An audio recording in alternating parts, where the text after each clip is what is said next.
It was a cold morning in London. Sherlock Holmes and Dr. Watson were sitting near the fire in their room at Baker Street. Suddenly, someone knocked on the door. A young woman entered the room. She looked worried and tired. "My name is Mary Sutherland," she said. "Mr. Holmes, I need your help." "Please sit down," Holmes said. "What happened?" "My future husband is missing," Mary answered. "His name is Hosmer Angel. He disappeared on our wedding day." Holmes looked at her carefully. "Please tell us everything from the beginning," he said. Mary's family. Mary lived with her mother and her stepfather, Mr. James Windibank. Mr. Windibank was only a few years older than Mary. He did not like Mary going to parties or meeting new people. "My stepfather says a young woman should stay with her family," Mary explained. "He does not want me to meet other men." "Do you have your own money?" Holmes asked. "Yes," Mary answered. "My uncle left me some money. My stepfather gives the money to my mother while I live with them." Holmes became very interested. "Please continue," he said. Meeting Hosmer Angel. One day, Mary and her mother wanted to go to a dance. Mr. Windibank did not want them to go. Soon after that, he traveled to France for work. Mary and her mother went to the dance without him. At the dance, Mary met a man named Hosmer Angel. Hosmer wore dark glasses. He had a black moustache and spoke in a very quiet voice. "You look beautiful tonight," Hosmer said. "Thank you," Mary answered shyly. The next day, Hosmer visited Mary. After that, they went for 2 walks together. Mary soon fell in love with him. A secret relationship. When Mr. Windibank returned from France, Hosmer stopped visiting Mary. "He is a very private man," Mary told Holmes. "He did not want my stepfather to know about us." Hosmer began sending Mary letters every day. All the letters were typed. Even his name at the bottom was typed. "Did you know where he lived?" Watson asked. "No," Mary replied. "He said he worked in an office in Leadenhall Street, but he never gave me the full address." "Did you ever see his handwriting?" Holmes asked. "No, never." Holmes picked up one of Hosmer's letters and studied it carefully. "That is very interesting," he said. The wedding day. Mr. Windibank traveled to France again. After he left, Hosmer came back. He asked Mary to marry him quickly. "Mary, you must promise to love me forever," Hosmer said.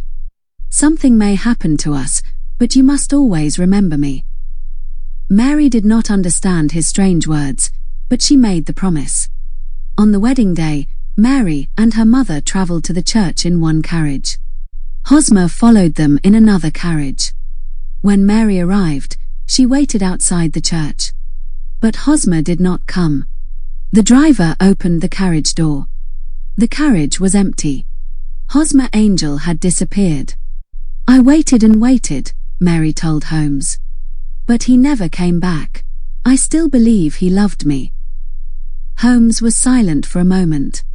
"I will investigate this case," he finally said. The typewriter's secret. After Mary left, Holmes placed Hosmer's letters on the table.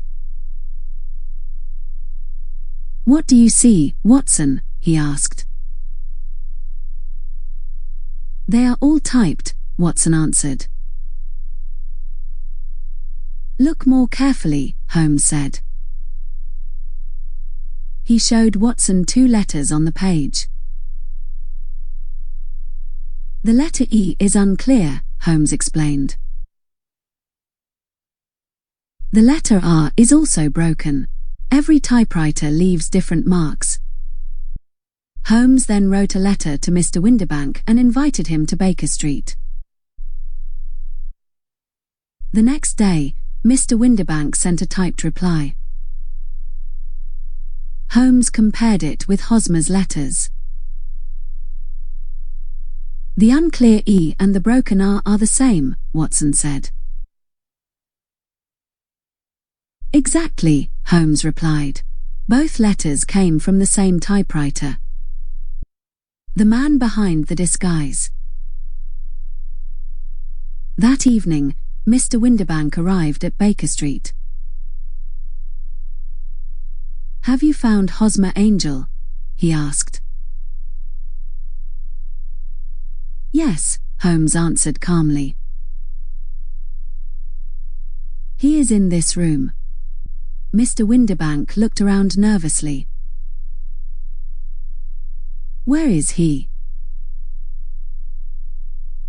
Holmes stood and locked the door. "You are Hosmer Angel," he said. Mr. Windibank's face became white. "That is impossible," he cried. "You wore a black moustache and dark glasses," Holmes continued. "You changed your voice and met Mary while you were supposed to be in France. But why did he do it?" Watson asked. Holmes looked at Mr. Windibank. "Mary has her own money," he explained. "As long as she lives at home, Mr. Windibank can use that money. If Mary gets married, she will leave the house, and he will lose it." Holmes continued explaining the plan. Mr. Windibank became Hosmer Angel because he wanted Mary to fall in love with him. He asked her to promise that she would always love him. Then he disappeared on the wedding day. "He wanted Mary to wait for Hosmer for many years," Watson said. "Then she would not marry another man." "Exactly," Holmes replied. Mr. Windibank stood up angrily. "You cannot punish me," he said. "I have not broken any law." Holmes unlocked the door. "Perhaps the law cannot punish you," he said. "But you have hurt an innocent woman." Mr. Windibank quickly ran out of the room. Watson looked at Holmes. "Will you tell Mary the truth?" Holmes looked sadly out of the window. "She loves Hosmer, and she trusts her family," he said. "She may not believe me." Outside, Mr. Windibank disappeared into the busy streets of London. Hosmer Angel did not exist, but Sherlock Holmes had discovered the man behind the disguise.